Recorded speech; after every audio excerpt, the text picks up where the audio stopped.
batekereza ko gospel ari ukuririmba nyine ugashyiramo Imana ugashyiramo mbega amagambo meza ukayuzuza hanyuma ukabukoze icyitwa gospel, ariko siko bimeze. Ijambo gospel ni uwangelion. Uwangelion bivuze inkuru nziza. Icya mbere bivuze ngo ugomba kumva icyitwa inkuru nziza. Icya kabiri, proto uwangelion nanone bigasobanura inkuru nziza Imana yibwiraga itararema isi. So icyo ni icya kabiri. Ese iyo nkuru nziza Imana yibwiraga itararema isi uyiziho iki mbere y'uko ukora gospel? Icya gatatu, gospel bivuga ibyabaye, what really happened, ku byabaye hashize imyaka myinshi. Dukunda kuvuga ngo imyaka 2000, ibyo byabaye muri iyo myaka ubiziho iki? Now izo ngingo zose uzishyize hamwe zishobora kuguqualifyinga cyangwa kugukuramo kudakwiye gukora gospel. Nange nk'urugero hanyuma dukora isengesho hanyuma duhite dutangira. Ubwo nayinuririye hano. Urumva hari igitekerezo Imana yatekerezaga ngo ikishima. Ubundi uwangelion nicyo bivuze. N'iby'Imana ngo yibwiraga itararema isi, itaranaturema, ngo ikajya yumva yishimye. Iyo nkuru, umva inkuru inezeza Imana kandi ariyo ubwayo iri kuyitekereza. Ngo ikajya itegereza igihe iyo nkuru izasohorera. Ubwayo ariyo izayisohoza. Iyo nkuru yari iyihe? Niki yashakaga gikubiyemo iryo jambo inkuru nziza? Nacyo gituma byitwa ubutumwa bwiza cyangwa inkuru nziza. Now please mubyumve neza, gospel ni inkuru nziza akadomo. Ntabwo nahindura iryo jambo, twese twararihasanze. Nge ikibazo gikomeye tugira, ngira ngo either nidusoma simbizi, dufite ibibazo byinshi. Ariko nibura iryo jambo bwaryo ryitwa inkuru nziza akadomo. Ariko kuko umuntu yangiritse biramugora kwiyumvisha ko ari inkuru nziza gusa, ahubwo kuko yaguye mu isi y'ikibi n'icyiza atekereza ko n'Imana ikina uwo mukino, good and evil, good and evil. Muribuka babuzwa kurya kuri cya giti kimenyesha ubwenge bw'icyiza n'ikibi. So umuntu aguye aho ntiyongeye gukira kugeza igihe Kristo yaziye nk'igiti cy'ubugingo kidukiza, igiti kimenyesha ubwenge bw'icyiza n'ikibi. Inkuru nziza nta kindi urenzaho. It's just the gospel, good news. Ibyago twagize ntabwo twumvishije inkuru nziza gusa, twumvishije mixture, uruvange rw'ibintu byose.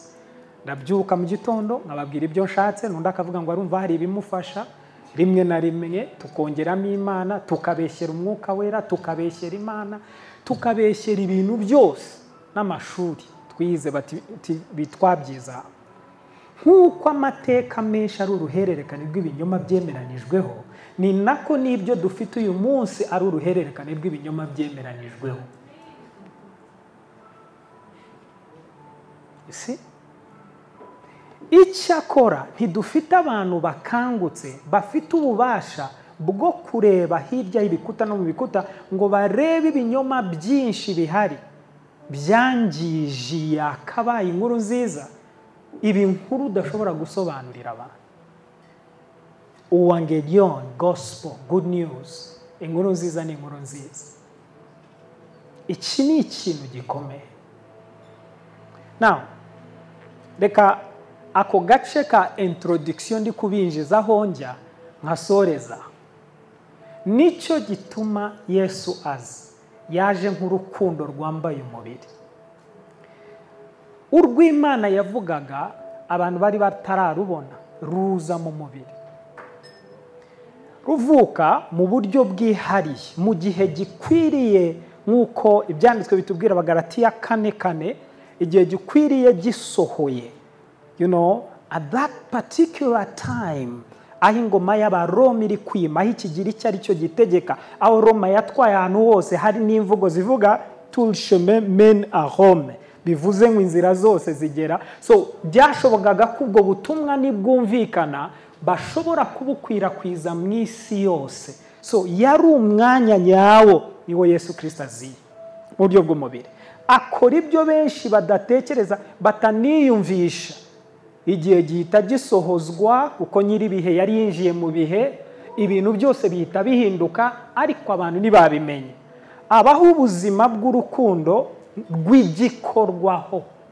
Ni nacyo gituma ari ku musaraba duhamya ko ataramanitse ku giti. Yohana igice cya 12 uri kwiga igihe arimo avuga iby'umusaraba, iby'urupfu rwe, aravuga ngo nanjye nimara kumanikwa hejuru y'isi. Apana ku musaraba.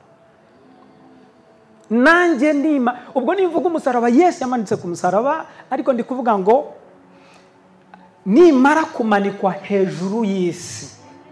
Alright, hejuru y'ikiyemi y'isi. Ntabwo aryamye ku giti gusa, kuko aho wambwira ko ari Gologota mu butaka bwa Isirayeli, ariko kuri we ari kuvuga no, nimanikwa hejuru y'ikiyemi, kuko sinje gupfira aba ba Isirayeli gusa, nje gupfira isi yose. Nicyo gituma nimanikwa ndi bumanikwe hejuru y'isi, ngo nziherezaho amahanga yose. Nicyo gituma tubizi mu buryo budasubirwaho ku musaraba abantu bagaragaza ubugome bwabo bushoboka. Kubera iki? Ku giti cy'umusaraba ubwacyo cyatangiwe na Phoenicians, abo bari ubwoko bwa kera, cyadoptwa n'Abagiriki gikomereza mu Baroma. Abaroma bakigira aho wicura umuntu mu buryo bwa bucece agafiringa urupfu kweri. Hari byinshi bitavugwaho, kuko nk'ubu njya ndeba movie, iyo bashyizeho movie bakwereka igiti kirekire ku buryo Yesu abambwa bigaragara ko yari hejuru cyane, ariko siko byari biri. Icyo gihe bagombaga kukubamba ku buryo ureshya n'abantu.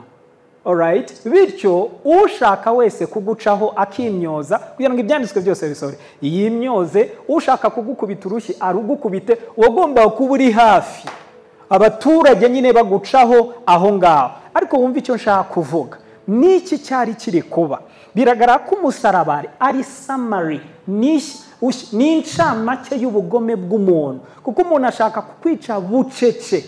Ubwo umusaraba uhagarariye ubugome bw'abantu.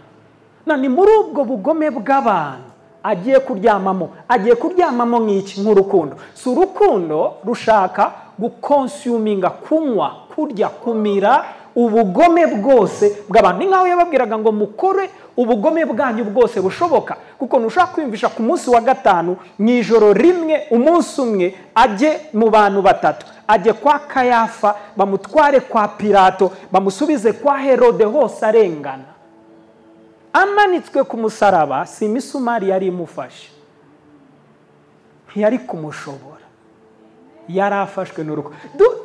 If you study Jesus, ushaka kubirebera muri gospel uwangelion, inkuru y'urukundo Imana yibwiraga itararema isi, ikayisohoza Kristo aza nko kwamamaza ko iyo nkuru yaje, Imana igiye kwiyunga n'abantu, ngo umuntu n'Imana babumwe biciye muri we. Niho tubona inkuru yose ya Yesu ivuga iby'urukundo rw'Imana, ivuga ibya uwangelion, ivuga iby'Imana yarotaga bisohora.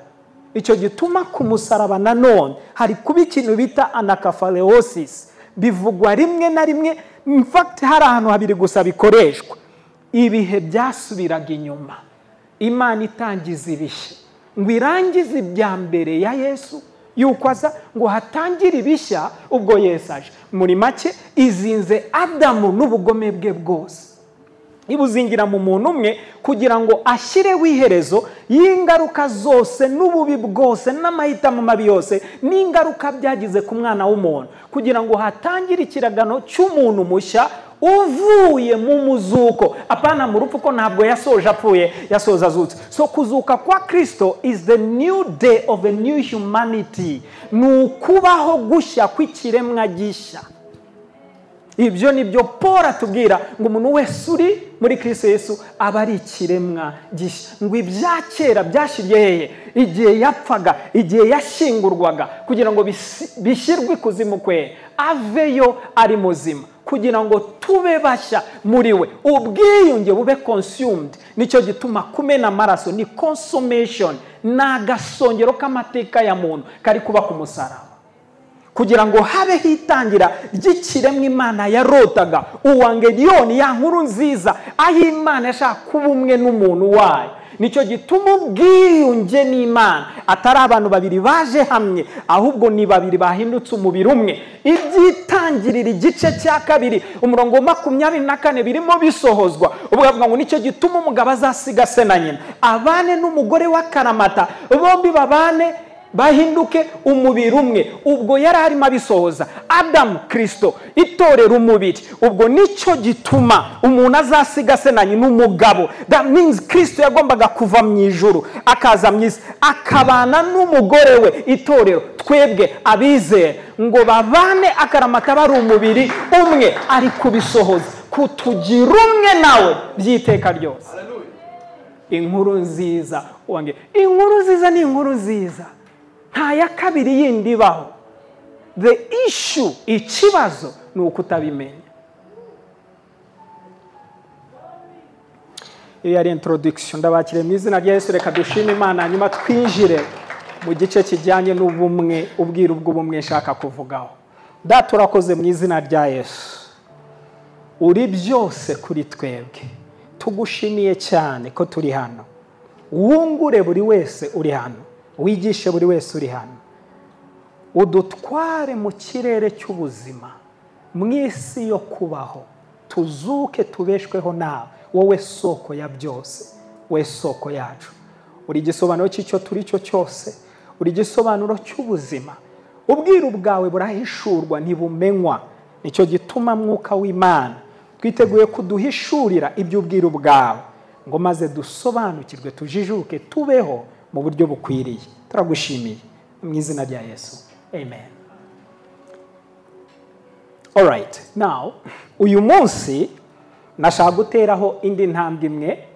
Reka mbishimire mwese, turabakiriye rwose, buri wese yumvemo ikaze rwose, mwagize neza kuhaba. Tuhaba rimwe mu kwezi gusa, ubwo tuzongera tugaruke nkuko twabivuze tariki ya mbere y'ukwa 7. All right, abari kuwa 2 gusa imigoroba. Ubushize nari ndimo mvuga kubwira ubw'ubumwe, ndimo sobanura impamvu ki ari iby'ingenzi. Nasoreje muri Mariko igice cya 3:24 kugeza 25, ushaka kuvugaho ibintu bikeya. Natekereza ko umuntu wese uri hano ari bwunguke cyane. Nta bumwe nta buzima. Ubumwe ntabwo ari igitekerezo cy'abantu, ubumwe ni igitekerezo cy'Imana. Nitubyumva mu mboni z'umuremyi, bizadufasha gukira no gukiza abandi. Ubuzima nibushoboka nta bumwe buhari, ubumwe bwacu, ubumwe bw'abantu, ubumwe bw'abantu n'Imana first, ubumwe bw'abantu n'abandi ni igisobanuro cy'ubuzima. Iryo ni ihame ribeshaho, ariko kandi iyo abantu batabimenye baba barimo biyahura ku manywa y'ihangu. Yesu yaratubwiye ngo iyo ubwami bwigabanyije ubwabwo, ubwo bwami ntibubasha kugumaho. Yararimo avuga ngo niba ushaka kurimbura ikintu cyangwa abantu, ubacamo ibice. Ariko natinze nanone ku ngingo ikomeye nari ndimo mvuga ni muretse twe gutekereza ubumwe twagirana n'abantu dufite ibibazo by'ubumwe natwe ubwacu. Ekereza ko ikibazo gikomeye dufite si uko twakwanga kubana umwe n'abandi, ahubwo dufite ikibazo cy'uko natwe ubwacu turi fragmented, turimo ibice byinshi ku buryo natwe ubwacu tutari umwe natwe. Iyo rero urimo ibice byinshi nawe ucikaguritsemo ibice byinshi, biragoye ko wa relatinga nanjye nk'umuntu umwe nawe ibyo byakubayeho n'ibyo nsangiza. So kubw'ibyo ikihutirwa cyane ni ugusuzuma ese ngende umwe nanjye, kubera ko aho niho bihera. Nyamara ntushobora kuba umwe nawe utari umwe n'umuremyi wawe. Itangiriro ry'ibintu byose ni uko isoko itubumba, inganzo twacukuwemo, aho dukomoka tugomba kuba dufitanye communion, ubwo bumwe tugomba kuba dufitanye iyo sano. Nibitagenda gutyo biragoye ko twabaho. Yesu yabivuze mu gice cya 15, ntabwo nagitanze ariko kinje mu gice cya 15:5, aranditse ngo ni nge muzabibu w'ukuri, ngo namwe mukabiki amashami. Alright, ndi umuzabibu w'ukuri, namwe muri iki amashami. Nta mubitekerezeho icyo ari kuvuga. Unity ntabwo ari yo ndi kuvuga, ndi kuvuga oneness. Okay, unity abantu babiri bashobora kuba baguhuza, ariko ndi kuvuga ubwiru bwa oneness, ubwiru bw'ubumwe. Na ufata igiti nk'uko muri iyo nkuru batubwira ngo ndi umuzabibu namwe mukaba amashami, hatubwira ko twebwe turi ishami, ubwo Yesu Kristo ni igiti. Akatubwira ngo nta muntu ushobora gusavayivinga. Look, ni nge muzabibu namwe muri amashami. Reba ngo uguma muri nge nanjye nkaguma muri we, yego, uwo niwe wera imbuto nyinshi. Njya mbona abantu bakangisha abandi kwera imbuto, cyangwa se bafite ubwoba bwo kwera imbuto, cyangwa se bibavanga. Ndagira ngo murebe iyi statement. Iyi statement ntabwo ivuga ngo ubwo uri ishami uri oblige, ni itegeko, noneho tugushyizeho itegeko gerageza wera imbuto. Oya, iyo dusomye uyu murongo twereka ko niba ko kuri ishami uteye ku giti, ni inshingano z'igiti kuvomerera ishami kwera imbuto ni umusaruro w'uko ryo ryagumye ku giti. Uramutse uritemye ukaryigeza hirya, aricyo kiba mu bantu, babura ubusabane bwabo n'Imana, maze bagashaka imbuto zisohoka mu busabane bakazibura. Kubw'ibyo ntabwo dukwiye kurwana no guhangana no kuguciraho iteka ngo imbuto zirishye. Nkwiye kukubaza niba uzi iby'igiti nawe ukaba uzi kuri ishami, ndetse ukamenya ko niba uteye kuri icyo giti ni ukuri ntabwo bizakugora kwera imbuto. Kwera imbuto ni cyo cya nyuma. Habanza igiti, amashami, imizi, and then ubuzima buzamuka mu giti. Ishami ni igice cy'igiti cyeraho iki imbuto. So Yesu aratwibwira ngo ninjye muzabibu muragorwa n'iki, namwe muri iki muri amashami. Now hari bamwe babyanze barabicurika, bo biyise imizabibu, Yesu yahinutse amashami. Ubwo muri make intambara zo guhinduka igiti utaragenewe kuba igiti nta stress nk'iyo mu buzima. Ni nayo mpamvu habaho imvune. Ibintu byinshi byahindutse religious, ibintu byahindutse iby'idini Yesu atararizanye, ahubwo yaravugaga iby'ubuzima. Look in this verse. Nimwitegereza aha Yesu aba ari gukomunika life, aba ari kuvuga ubuzima, ntabwo ari kuvuga idini. Ariko ngo ninjye muzabibu namwe muri amashami. Ari kuduha urugero rw'igiti, uburyo gifite ubuzima muri cyo, ubwo buzima buri mu giti bugatembera hehe mu ishami. Niba ishami ritera imbuto, dufite ibibazo bibiri byo kwibazaho. 1, ubuzima bw'igiti ni sawa? Igiti twakizera nta burwayi gifite, ni kizima ku buryo cyakwiringirwa ko nta kibazo gifite. Nawe hano aragikemura, ni nge muzabibu, ubwo ni uvuga ngo niwe twa blaming. Icya kabiri, nanone icyo kwibaza ni igihe ishami ryaba ritari ku giti, aho niho haba ingorane. Si ibintu bibiri, uburwayi bw'igiti kidafite ubushobozi bwo kuzamura ubuzima ngo buzamukire mu ishami, cyangwa se ishami ritari ku giti. ntabwo rero avuga ngo uzera imbuto ya, aravuga ngo uwo niwe wera. Confirmation.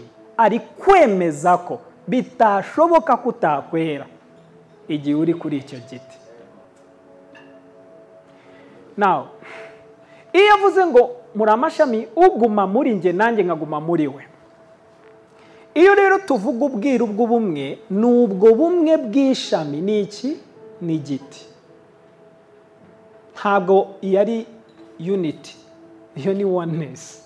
Ibyo ntabwo ari ibintu bibiri byegeranye. Ufashe ishami ukariryamisha hasi y'igiti, hafi yacyo, hari icyo byacyongerera keretse giteyeho. Kandi ugiteyeho, ndavuze ngo niyo bikiri ibintu bibiri, ni kimwe. Ubuzima buri mu giti nabwo buzima buri mu ishami. Ishami ni ryirata ubushami bwaryo, yirata igiti. Yavuga ngo wirata yirata Uwiteka. Kwera imbuto ntawe ukwiye kubyiyemerana no kubyiratana. Kwera imbuto biroroshye niburi, ahubwo twabyibaza uramutse uri igiti cy'avoka nziza, igiti kimeze neza, ni were ibindi andi mashami yose akera, ugasigara uri uko kwibazwaho. So kumbe bya bintu biroroshye.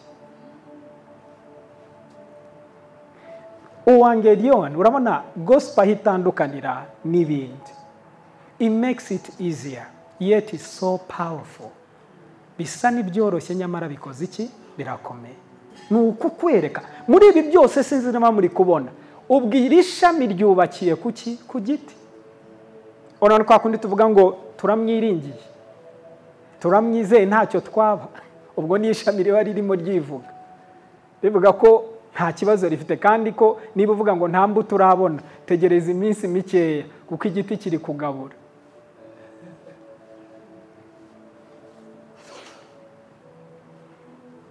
Uwo ni we wera imbuto. Is confirming. Ntabwo kandi yera nkeya, nyinshi. Ari nkuko nabivuze, urabona umukira aramutse avuze ndaza kuguha amafaranga make, ubwo bari kuvugira ku rugero rwe. Okay, ne kuvuga ibyabaye, reka mvuge, reka ntange ingero zisanzwe. Tuvuga urugero, uramutse ufite nk'ibihumbi 10, ukavuga hari amafaranga ndaguhamo, wenda ndaguhamo amafaranga afite, ubwo bari kubarira ku bihumbi 10. Uramutse ufite ibihumbi 100, hari amafaranga make uri biha umuntu, ubarira kuri yayandi. Uramutse ufite miliyoni n'ibyo ngibyo. Reba Imana ikoze mu byifite. Biki ifite. Noneho hano ntitubwira ko twera imbuto nkeya. Reba niba ibyinshi kuri twa ari byinshi, reba ikintu Imana yita cyinshi. Muzi icyo ndi kubereka? The power, imbaraga, niba muri kuzumva, ni igihe ishami rigumye heyemye. Ubwiru bw'ubumwe. Ubuzima buroroshye twumva ibi bintu. I'm telling you. Nta kintu na kimwe kikugize aho uri uyu munsi. Imana yashyize abamarayika bambaye umubiri, nivuga abamarayika bambaye umubiri, ni abantu bose yashyize mu nzira zawe bagufashije kubugeza. Your life, ubuzima bwawe, nuza kureba uraza gusanga buri connected ku bantu benshi bagize uruhare mu cyo uri cyo nona, kuko ubuzima budakunda uri umwe, bukunda mu bumwe. Ni ubupapa kwibeshya yuko hari indi alternative, hari ubundi ntibishoboka. Buri kintu cyose kigizwe n'ubumwe. Indodo zikoze iki gitambaro, ishati wambaye, umwenda wambaye, uwo ari wo wose, ni icyegeranyo cy'indodo nyinshi gikoze icyo wambaye.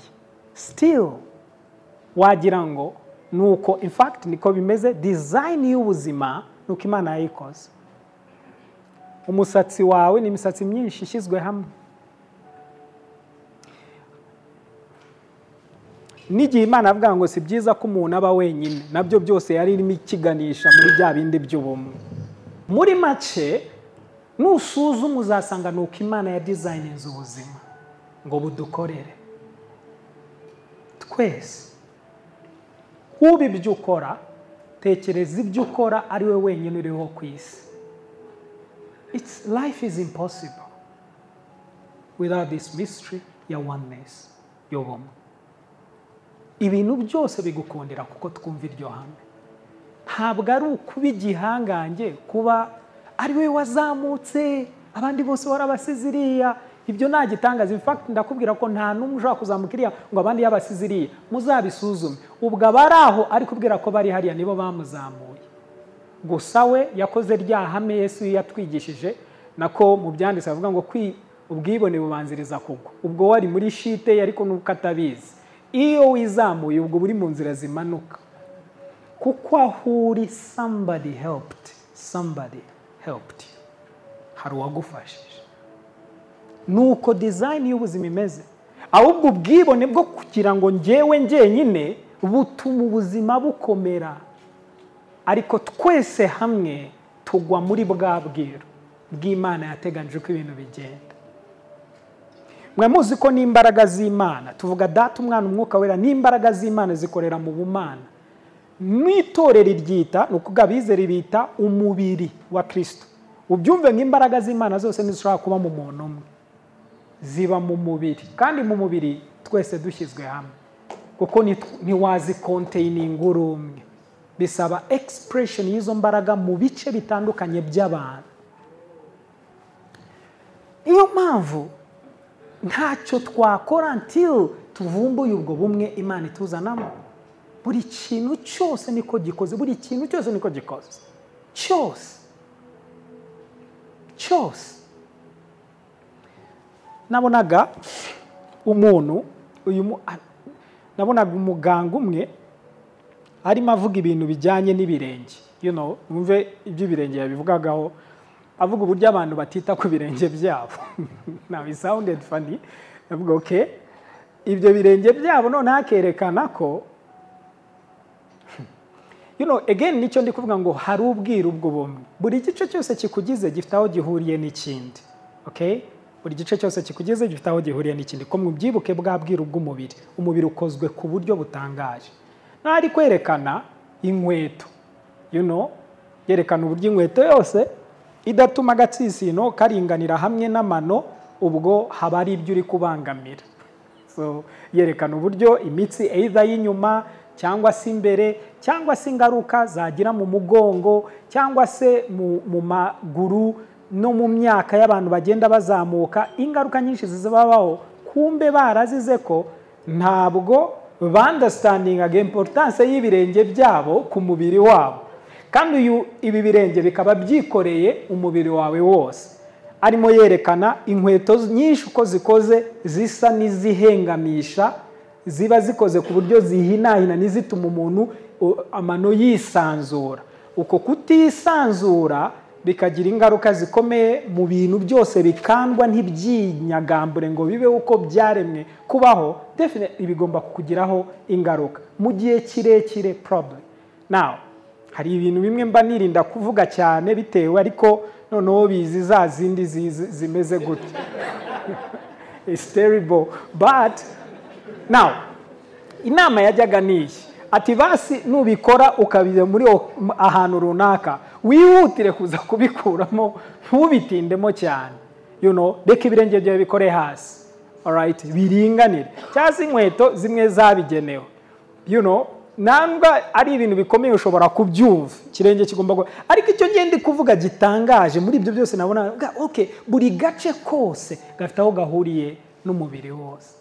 Ushobora kukirengaje ariko kumbe aho niho wari yerekana ubwoko bw'indwara nyinshi.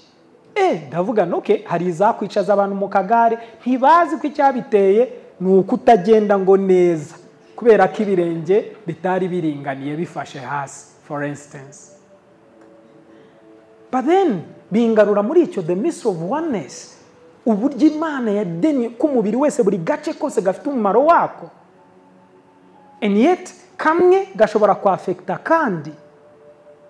Ndi umuzabibu namwe muri iki muri amashami. naho mubitekereze mu buzima bwacu bwa buri munsi. Your success iri connected ku wundi. Niko Imana yabigena. Gutera imbere kwawe gufite aho guhuriye n'undi. I'm telling you, niko biri designed. Oneness ntabwo ari ikintu cyiza. It's the only way. Nibwo buryo bwonyine bwo kubaho kandi neza.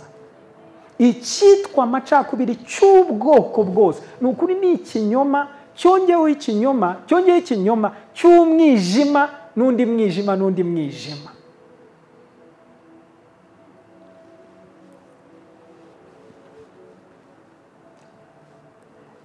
Niwe wera imbuto nyinshi kuko ari ntacyo mubasha gukora mudakoze iki. Ubwo ari kubwira ishami ko ridakwiye kugira ubwibone ubwo ari bwo bwose, ko rishobora kwera imbuto ritari connected ku isoko. Ntimushobora, ntacyo mwakora. Ubwo icyo ari kwinsistaho ni ikijyanye na connection hagati yawe nawe. Ubwo ariko ari no kutubwira ngo namwe ntacyo mwashobora gukora muri mwenyine, mukenera abandi.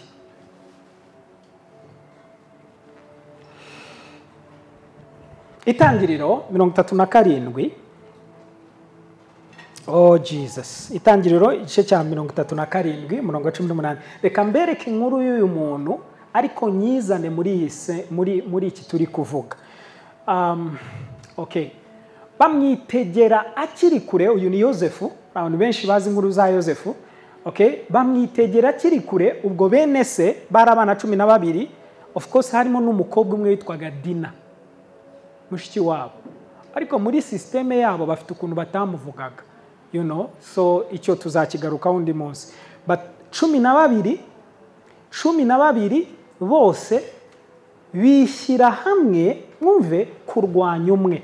Twiza mu nkurikire ko mugiye kubona could it be ko bishoboka ko again ubuzima Imana yabuhiniye hamwe. Ubwo ibingiye kuvuga either be connect ku muryango wawe, be connect kubo utahisemo wasanze bahari, because wowe ntuzi icyatumye iyo element ishyirwaho. Okay, birashoboka ko umuntu yarindagira nasohoza icyo yaremewe ariko nsuko atakire hatari icyo yaremewe. But uyu muhungu witwa Joseph yagize gutya ngo ararota. So batangira kumurakarira ngo yagiye kubona ngabona ngo inyenyeri ngo n'ukwezi imibaye ngo iby'abandi bikubita imbere ye. Ngo maze bakora interpretation ibisobanuro. Baroga rero ushatse kuvuga ko ngewe naso nyoko n'abari umurawe twese tuzakwikubita imbere. Ariko si we wabivuze, we yavuze ibyo yarose bo interpretinga gutyo. Ubwo baba convinced yuko uyu mwana ari ikibazo gikomeye. Mwumve nangiye kuvuga uyu Satani wabinjiyemo sinzi uwari. Ubu bwoko bw'iyi myumvire, uwo muntu ko ari igisubizo ku muryango, kuki mushaka kumugirira nabi? Now what happened here? Ngo bamwitegera kiri kure, bamugira inama ngo yo kumwica atarabigira hafi. Okay, Joseph yabatwaye iki? Ndashaka kureba iki gitekerezo cyo kumwica. Reka tuvuge iyo baza kumwica niryo ryari iherezo ryabo bose. Ndaje mbibereke. Iyo bamwica ryari iherezo ryabo bose. Uri biko hari abantu birukana batari bakwiye kubirukana the moment yo eremigiye kukaba gusenyuka kw'iyo institution. But then mwebwe mumureba nago mwamwonaga nka PS maîtresse nk'ibuye rikomeza imfuruka, kuko mufite uko mwamurebeye mu maso asinziriye. Uyu muhungu niwe wakurikiraga niwe wabanzirizaga umuhererezi witwaga Benjamin. Saba bakuru bose ngo bishiramwe banga umuntu baramurakarira. And sometimes uribaza urwango rwo kwanga umuntu yagutwaye iki? Kumbe icyo cyose kiri kubasunika kumwanga, mwibuka urwanga na ruva rukagera ntiruva ku Mana. Kumbe icyo cyose kiri kubasunika kumwanga ni ikishaka kurimbura inzu ya Yakobo yose. Uvanye n'inzu ya Yakobo na Egiputa n'isi yose muri icyo gihe.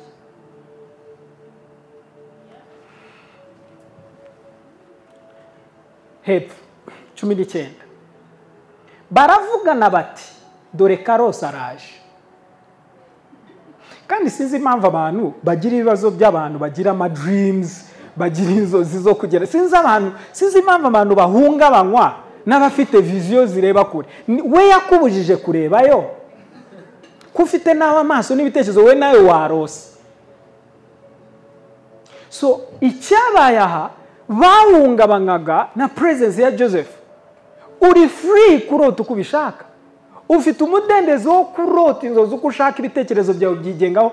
It's imagination, the nation of imagine. So ni igihugu cyawe wigengaho, ukibwireho uko ushaka muri imagination yawe.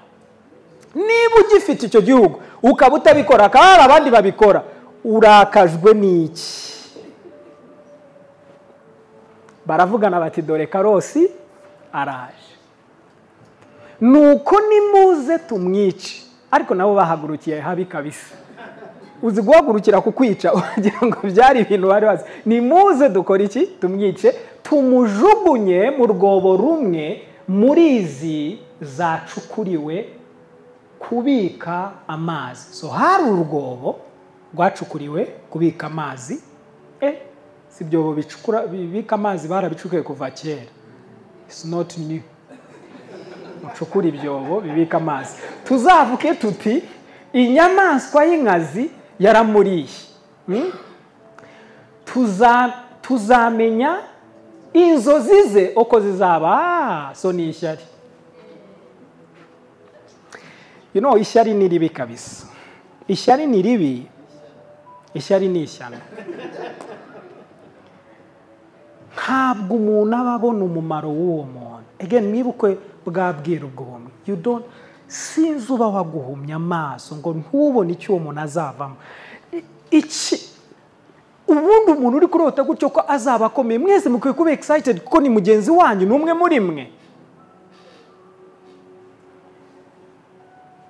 Ngo intego bafite ni ukuzimya inzozi ze. Mwabibonye? Ni ukuzimya inzozi ze. Yagutwaye warose na yagutwaye. We urumva abantu bamwe biha akazi ko kuzimya inzozi z'abandi. Icyo kikwereke ko we nta nzozi afite, cyangwa inzozi ze ni ukuzimya iz'abandi. Izo nta nzozi zirimo. Mwibuke ubumwe niho hari ubwiru bw'ubuzima. So 21 haratubwira ngo Rubeni, ubwo uyu Rubeni niwe wari mukuru imfura. Ariko impamvu atavugwa cyane, hari amakosa yakoze akomeye. So Isa agiye gutangira kumumugisha amubwira we uzaza mu b'imbere nubwo uri imfura yanjye. Urebye umwanya we ushobora usa n'uwajemo Yuda. But then aramubwira Rubeni arabyumva, ubwo nirinze kubivuga.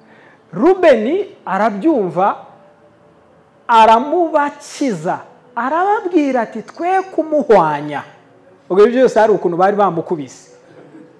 You know, hasigaye kumuhwanya. Kandi ati ubwo icyo bari gukubita ni inzozi zabo, kandi icyo bari gukubita nibo ubwabo nubwo batabizi.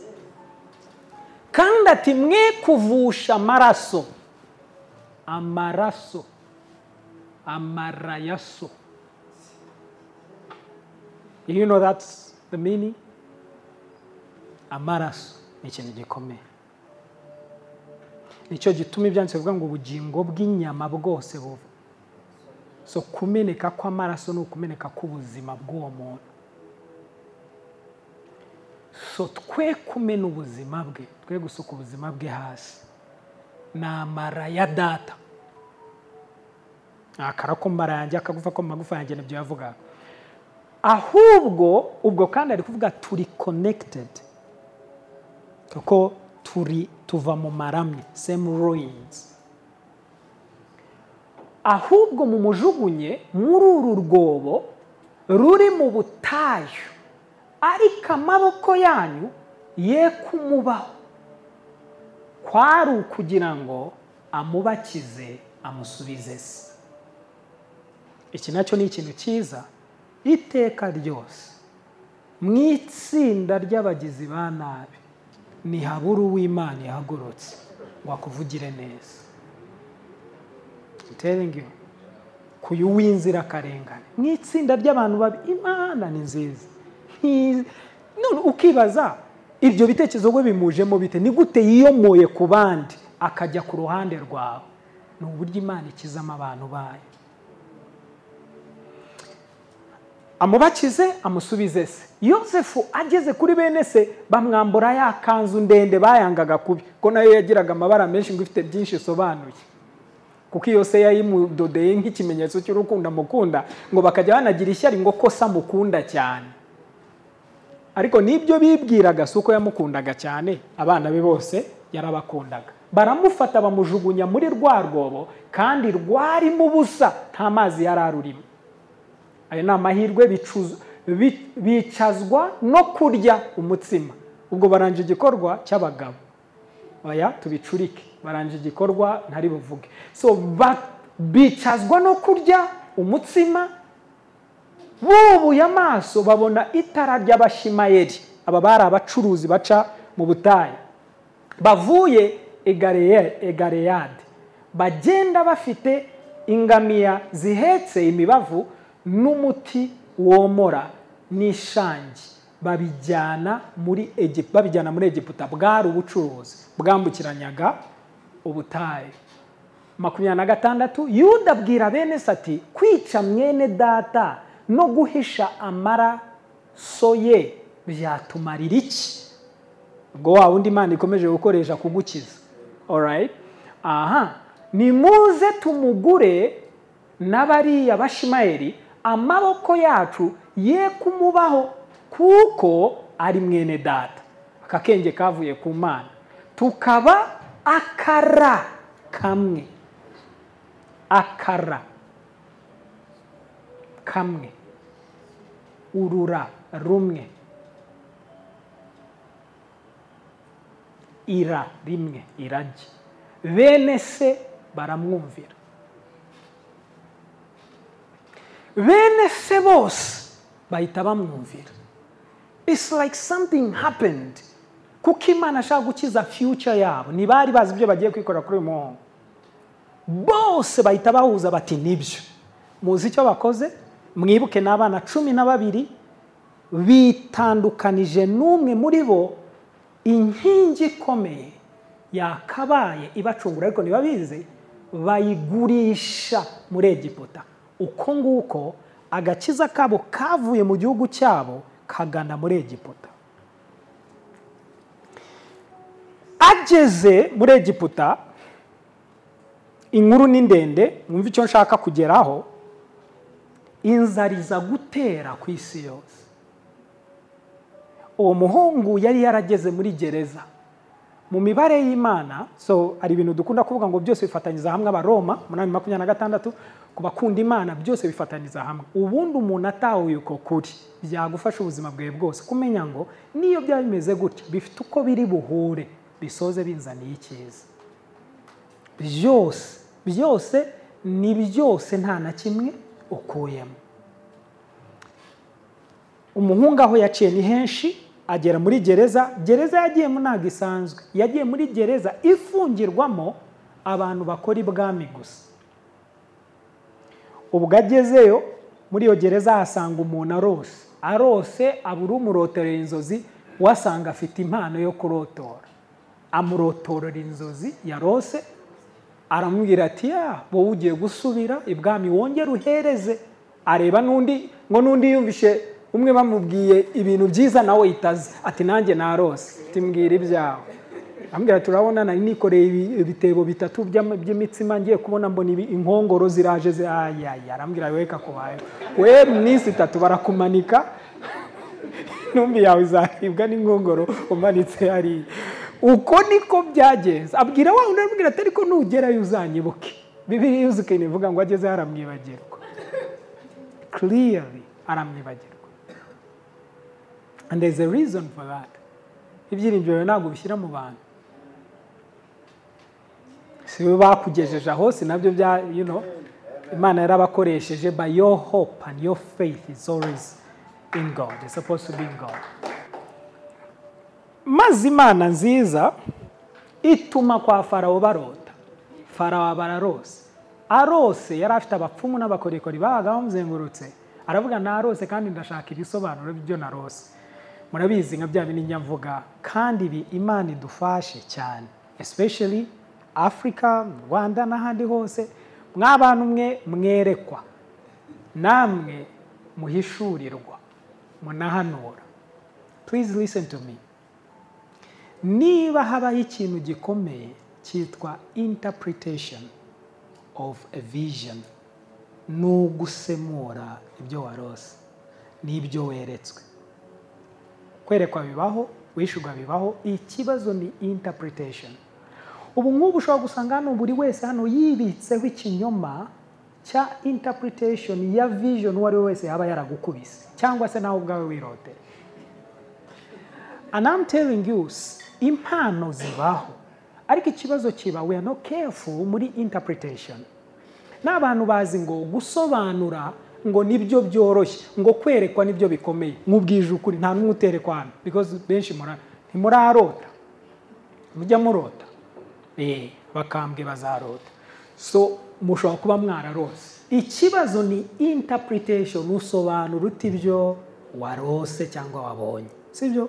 Ubu ni mureba nk'irwo rugero ngiye gutanga, umwami agiye kurota inka 7 zibyibushye, agiye kurota n'inka 7 zinanutse. Ngaho tuvuga umuhanuzi araje ati mbonye inka 7 zibyibushye, ubwo yahita asoza ngo Imana igwaye iki? Inka cyangwa ifamu. You see?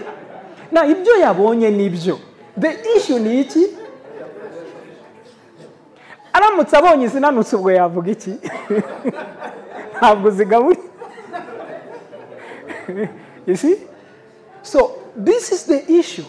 Ntiduhakanye ko yabonye. Nuniga Daniel, muhanuzi bwa Daniel mwisezerano rya kera hose, umwami yarotaga ngiye kubona ngo mbona igiti ngo kirakura ngo ginduka igiti cy'inganzamarumbo, ngo mbona inyamaswa zo hirya no hino zije zicyugamyemo. Arambwira ngo nabirose ibyo ariko sinabisobanukiwe. Abapfumu n'abakorikori birabananira. Daniel araza ko baravuze ngo ibyo bintu ntibyashoboka mu mana zina, kuko bemeraga imana nyinshi apana imana imwe, ngo keretse abantu n'umwuka w'Imana zera mu bwinshi. So Daniel aje arasenga. Now imagine, arangije arabwira ati mwami nyagasani, gose cya giti warose ni mwebwe. Okay, nk'ubu nayindimo nekereza. Imagine wari warota igiti, nk'ubu wasanga icyo giti cyaravugaga wowe. Ariko interpretation yawe wagize ngo wiboneye umwembe, igiti kiraho. Yamona n'abantu baza akavuga ngo nurota iki giti ngo bizaba, biriya byose sibyo. Kuko biri subject ku muntu nanone no gusobanukirwa context. So ntago biri black and white, oya, biterwa na context. Ariyo mpamvu abantu benshi urumva ntago bakunda ibintu byo kubitindaho, bashaka bihite babihuza byaba ari byo cyangwa atari byo, nyamara ukwiye kumenya niba ari byo cyangwa atari byo. So agiye kurotora izi nzozi, umwami yabonye inka 7. Maze Joseph aje aramubwira ati nyagasani, inka 7 ziravuga imyaka 7 y'uburumbuke zazindi zibyibushye. Nanjye nkakubwira ko Joseph yavuze ijambo rikomeye, aravuze ati ngo nyagasani, ngo ibyo weretswe ku interpretation, kubo guhishura cyangwa gusobanura inzozi biva ku Mana. Niba Imana ariyo yatanze ihishurirwa, kuki datanga interpretation? Sabantu babona icyo bahishuriwe barangiza bakihuta bakabeshya rubanda, kandi wenda nibyo, ariko the interpretation icyakabiri ni understanding. Ese ubundi bikubwira yakubwiye ngo uzutubwire igihugu cyose? Maybe ibyo yakubwiye ni ukugira ngo mwebwe bake mu byumva mu bisengere, but you bring it ka rubanda mugateza ibibazo hano ku isi. So ikibazo kiri interpretation, hari byinshi byo gukorwa. So Joseph yinterpretinga cyangwa sobanura, aramubwira n'imyaka 7 y'uburumbuke izakurikirwa n'indi myaka 7 y'inzara. gusobanura ibyo birabaye, igikurikiraho kiraza kuba gutya. So what next? Aho rero niyo haba ikibazo. Ubundi bagukubita yingahe 7 3 n'ibindi. So if even how you end, byose bigomba kuba bifite flow iri divine. Nawe mbwira Joseph araje aramubwira ati Nyagasani, iyi ni imyaka 7 y'uburumbuke izakurirwa n'imyaka y'inzara. Now igisubizo ni ikiye? Uzi ibyo ari kumubwiraho? Now kubaza ibintu by'impano z'umwuka barabizi ko ibyo byose turi kudiringa na interpret, turi kuvuga gusobanuraho, ariko either ni word of knowledge and word of wisdom, ariko ntago turaza ahantu nyaho. None dukora iki? Kuko icyo uri bumbwire gukora nicyo gikomeye. Either kiranyica ni ubuyobe cyangwa kiranyangiza cyangwa kirambeshaho. So Joseph aravuga ati now mushaka umuntu w'umunyabwenge. Ubundi aho niyo yafashe attention ya Farao. Mushaka umuntu w'umunyabwenge bubaka ibigega mu gihugu cyose. Muri iyi myaka 7 y'inzara bahunike imyaka ubwo ni yego basaruye bayihunike imyaka 7. Noneho ya myaka 7 y'inzara y'uburumbuke nishira, mu myaka 7 y'inzara bazajya barya bya bindi bahunitse. Again, sinshaka ko harenga iteka ryose biranangaza. Mutekereze igihe byandike turi mu itangiriro. Okay? Guhunika imyaka 7 ubwo ugomba kuba ufite ubuhanga n'ubushobozi bwo kubika ibishyimbo imyaka 7 ntibyangirike. Icya kabiri, mwiyongereho na ya yindi 7 bazaba babirya. Ubwo ni 14. Imagine muri iki gihe. Aha niho Farao amubwira ati nta wundi muntu twabona. Abantu bagira ngo ni ibintu byoroshye. Yarambwiye ibyo bintu nta wundi twabona wabikora. Imyaka ingahe? 7, ibishyimbo bikiri bizima, ibigori bikiri bizima. Urumva icyo kintu? Imyaka 7 kongeraho indi 7, 14. Ubwo mufite ubwo bizagenda gute? Badeni ibi bitwibutsa ko muri Egiputa batarayipiye ngo bayangize, hari technology muri icyo gihe byarakundaga. Mu mateka turabizi ko hari ibyo bimuye kugira ngo biburirwe irengero. Carthage yari ikomeye, Egiputa yari ikomeye, Afrika yari ikomeye kuva kera. The issue was kuzimanganya amateka bayimurira ahandi batubwire ko twe ntacyo dushoboye. But the truth is, imagine icyo gihe muri Afrika hari iyo technology. Ubu uyu munsi tubibika imyaka ingahe? Ntibigire ikibazo. Hari aba expert bari hano nzi. So basically ubwenge bwari what to do gusurviving. Nacyo gituma ibyo weretswe nibigera ku bantu bikabateza ibibazo ngo wabivuze ngo noneho uratuti narabivuze. No, nta kirimo. The purpose of revelation is to redeem. Intego yo kubishurwa no kugira ngo bicungurwe, apana ngo bibe. Ahubwo nibiba uzibaze kuki byabaye uraciriritse, nta nubwo wamenye ibyo ari byo. So ntukwiye kwirata ngo hano ngo biraba ngo umuntu arapfa. What is icyo niki kirimo? Iyo uri kureba igisubizo kibi kihe, dukora iki kandi bitanga umusaruro. Muribuka umuntu uri kubikora nde? Ni Yosefu. Muribuka umuryango wamwamaganye kera. Aho hanari ni muri Egiputa. Ari kuhatanga igisubizo. Umwami aramwapointinga kugira ngo abari we ubyitaho. Icyabaye ni iki? Ngwinzara ifata isi yose, ntago ari Egiputa gusa. Ubwi igera no kuri ba bene se. Kumbe iyo batamwirukana bwa buhanga, bwa bumenyi, bwa bushobozi bwari kuba guhera aho bari muri urwo rugo. Imana yabateganyije agakiza muri Yosefu. Ariko amaso yabo yarahumye, ntibabona ko uwo muntu igihe kizaza ni uzakiza inzara izatera. Noneho mwibuke muri abo bantu Imana yatanze ubumwe, haza ishyari, haza kwangirika, haza imyumvire mibi, haza imitekerereze mibi yangiritse. Ibyo bintu byose byihuriza hamwe bibumvisha yuko bakwiye kureka Yosefu akagenda. Uko niko agakiza kabo kagiye, maze inzara irabatera, ibamerera nabi, bajya guhaha he yemwe? Muri Egiputa. Muri Egiputa ninde uhabeshejeho? Yosefu. Yosefu ninde? N'umwe muri bo. Buri wese yibazaga niki cyatumye tumureka. Baregeni inkuru irakomeza katubwira ngo bahageze bagira ubwoba bwinshi bamaze kubona ko ari Yosefu. Na Yosefu aza kubimenya. Okay, story irakomeza cyane katwereka ko Yosefu yabakiriye neza. Aho Imana ibera nziza, arabwira ati kubwanyu mwapanze kungirira nabi, ariko kuri je Imana yo yari yarateganije ko nzababanzirizayo ko musamuticwa n'inzara muri umuryango wanjye. Muribuka icyo ndi kuvuga n'ubumwe. Imagine there no uwo basuzugura uhepfo ari we uzakiza isi yabo inzara. Ubumwe navuze ngo ni umuti, ni igisubizo, nyamara kandi amacakubiri. Reba none iyo bamwica, ubyibuke ko bari bafite gahunda yo kumwica. Iyo bamwica byari kugenda gute? Byari iherezo rya se Yakobo, byari iherezo ry'umuryango 12 y'Abisirayeli.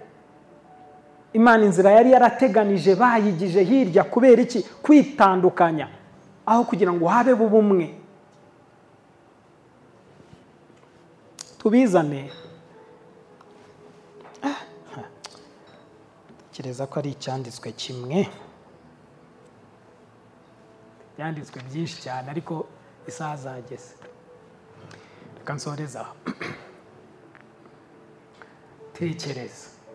Tubizane muri iki gihe. Could it be ko abantu bashobora gusafaringa, bashobora gusufura, bashobora kubabazwa kubera ko batashoboye kubona ubwo bwiru bw'ubwo bumwe? Hari abo bamaganye badakwiye kwamagana, hari abo birukanye badakwiye, hari abo batandukanye nabo badakwiye gutandukana. Ibyo bizana ibyago byinshi, cyangwa se abo bahari nitubaha agaciro, cyangwa nitube muri ubwo bumwe, ahubwo hakabamo maybe kuryana, gusuzugurana, umwiryane w'ubwoko bwose. Bagenzi, kizana umwiryane w'ubwoko bwose nta cyiza kiri, nta buzima burimo, ni umwijima mubi gusa. Ubuzima bwawe bwubakiye ku bumwe nko nabivuze.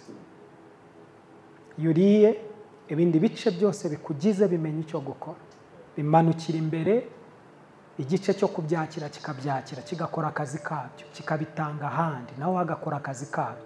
Umeze nk'uruganda rugenda.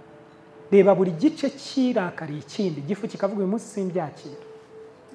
Nka kwa kundi umuntu yarwaye igifu aba ari ikibazo gikomeye. Uyu munsi simbyakira, bijemo byose bisubire. Imagine uwo muntu aba afite ikibazo ko ntabwo hari ubumwe bw'imikoranire ingingo zose zigize uyu muntu. Reba buri gice kivumbuye, n'urutoki n'amaboko kavuga ntabwo ne n'akanwa kavuga sindi bubumburwe. Noneho turebe ko bigenda. Bihera mu busabane bwanjye n'Imana, bigakurikizaho njyewe nanjye nkaba nuzuye, narangiza ngatanga ubwo buzima bw'umwuzuro mu bandi banzengurutse. Uko niko ubuzima bwubakitse. Mu bwiru bw'ubumwe niho tunavuka. A fellowship, a communion between the man and the woman, havuka umwana. Do you see that there is no possibility ko habaho kubaho ikiremwa muntu hatarimo communion? So niki cyihishe muri ubu bumwe? Again, ni urufatiro. Twatangiye ku by'urukundo, ubu nambukiye ku by'ubumwe. Ariko reka amaso yawe ahumuke. Ahuba nawe ukora n'ibyo ubamo byose. Understand oneness. Kandi ushobora kuba umuti w'ahantu hose hari ukutumvikana no gutandukana. Kuko pe hari biba bibura.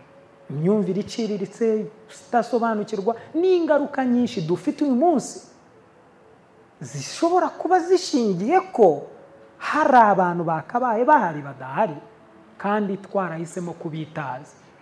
Maybe ubuzima bwakoroshye kurushaho. Telling you.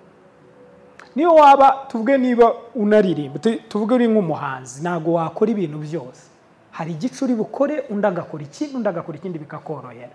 Imagine kwicara ukajya kubiproducinga, ukandika, ukaririmba, ukaproducinga, ukabyirukangana, ugatanga mu banyamakuru. How can you do that uri wenyine? See, ubuzima again bukozwe gutyo.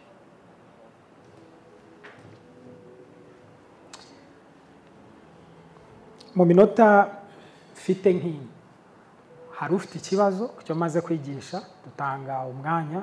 Ufite ikibazo ku byo mvuze, ntadutwara ahandi. Hanyuma kandi niba tunyuzwe cyangwa hari ikidufashe kuko ntabwo ariho dusoreje, tuzakomezaho tariki ya mbere, ubwo turahita dufata akanya gatoya dusenga. Uburyo dusenga n'ubu kugira ngo ubu bumwe tubuhishurirwe bube igice cyacu kandi bwuzure mu kirere cyacu, mu buzima bwacu, imiryango yacu, igihugu cyacu, n'isi yacu. It's important. All right? Ufite ikibazo? Okay. All right. Nta muntu ugifite? Yego. Ni tariki ya mbere yo kwa karindwi, azaba ari kwa kabiri mu kwa karindwi. Okay? Tuzanabaha nuza tubibutse tariki ya mbere. Reka dusenge gutya, nta kindi n'icyo ngicyo tuvuze. Imana idukore ku maso duhumuke. Kuri bi ko hari abantu batuzengurutse, abamarayika twirengagije. Mu rugo rw'umugabo witwaga Namani yari umugaba mukuru w'ingabo za Israeli. Ntiyigeze aha amahirwe, kandi ndabyumva nawe mu buzima bwawe niyo nababaza gutya, ubwo yari kubonera umwanya umuja. Kera ubucakara bwari bwemewe, so byarahindutsemo. Ariko muri ubwo bucakara harimo akana k'agakobwa kari karakuwe muri Israeli katwarwa nk'akanyaga n'akaja, niko byitwa Bible. Umwana w'umukobwa aravuga ati ariko databuja afite ikibazo kandi ni njyewe iwacu hari iyo muti. Na imagine ubuzima bwe bwose, he didn't know igisubizo cyavahe. Mu bandi bamise, mu bandi batware, do you know ko cyari kiri mu rugo iwe? Kuko uwo muja witwa umukozi wa aka gakobwa kakoraga iwe niko kari kazaho umuturi. Of course ntabwo kabimubwiye direct ko ntabwo yari afite access, ariko abibwira irabuja, nyuma abigezaho. So uko nguko Namani yagiye akareba Elisa, akavayo umubiri we wameze nk'umwana muto. Kuri biko icyo gisubizo cyashyizwe hafi aho. Hari say ivuga ngo all problems rotate around their solutions. Buri bibazo byose biba bizenguruka hafi y'ibisubizo byabyo. Ariko iyo ngingo y'ubumwe impamvu ari ngombwa, Imana yashyizeho kugira ngo nitufunguka amaso, maybe it's somebody who is close to me. Navuga ni naho utuye harebe kuki uhatuye, kuki ariho utuye, kuki aho Imana agukatiye ingabano zaho ukwiye gutura ariho utuye, kuki uba hano, kuki uba muri iki gihugu, kuki ukora aho ukora, why are you there? Niki Imana iri kukwegereza? Ni bande yakwegerezaga? Niki? Hari byinshi ku by'ubuzima bwawe bikiri problem serious, ushobora kuba udasobanukiwe, ariko bikorera gusa mu bwiru bw'iki bw'ubumwe. Reka dushime Imana, ubumwe ubuhishurirwe bwuzure umutima wawe, umuryango wawe, n'igihugu cyacu muri rusange, n'isi yose muri rusange. Nk'abizera twizera ko Imana itubwira gusengera n'abandi, nibibe twebwe twenyine gusa. Nayo ni selfishness. Hanyuma ibindi kubivuga, niba hari ikibazo cyari cyo cyose cy'amakimbirane kiri mu isi yawe, gikurweho aho Imana yategekeye umugisha. Nzabigarukaho, that missing out ku by'ingenzi bishingiye ku kantu kamwe kandi gashobora gukemuka. Umutima w'ubumwe, ubuntu buduha ubumwe butwuzure. No matter what, birashoboka ko Imana yagufasha hakabaho reconciliation. Ubumwe ni ngombwa cyane. Okay? Data, turagushimiye mu izina rya Yesu. Tugushimiye ku byo twumvishije uyu munsi n'uyu mugoroba. Ntabwo watubwiye ngo ntacyo mushobora gukora mutamfite. Biragaragara ko ubumwe bw'ishami n'igiti butuma ibintu bikunda. Ibyo nanone bivuze ko ubumwe bwacu hagati yacu nabwo bwatuma ibintu byinshi bikunda. Dufashe rero tubihishurirwe, tubyumve neza, tubyuze, tubisobanukirwe, ngo twebwe tugirane ubumwe nawe, wowe soko yacu ituma tubaho. Nawe dusengeye kandi buri wese uri hano, mutima we biwakomerekejwe n'ibintu byinshi, ugatuma atakaza icyizere mu bintu no mu bantu. We pray kugira ngo habeho gukira mu mutima we, hanyuma amaso yafunguka abona umumaro w'abandi wamuzengurukije, abo watuzengurukije, abo washyize mu isi yacu n'ubuzima bwacu, ngo batubere ab'umumaro, ariko natwe tubabere ab'umumaro. Dusengeye imiryango muri rusange, dusengeye abantu ku giti cyabo, imiryango muri rusange, ndetse n'igihugu muri rusange, ngo ubumwe bwime butware butegeke ko ariho hari ibanga ry'ubuzima. Ushimwe rero kuko ibi ngibi turi kuvuga ubisakaza hose n'aharenze hano n'abo duhagarariye muri rusange. Mu izina rya Yesu Kristo tubisabye, amen, amen. Murakoze cyane. Ubwo dusoreje hano, umugoroba mwiza, mushobora gusuhuzanya please. Next time azaba ari tariki ya mbere. See you then, muri umugisha cyane, amen.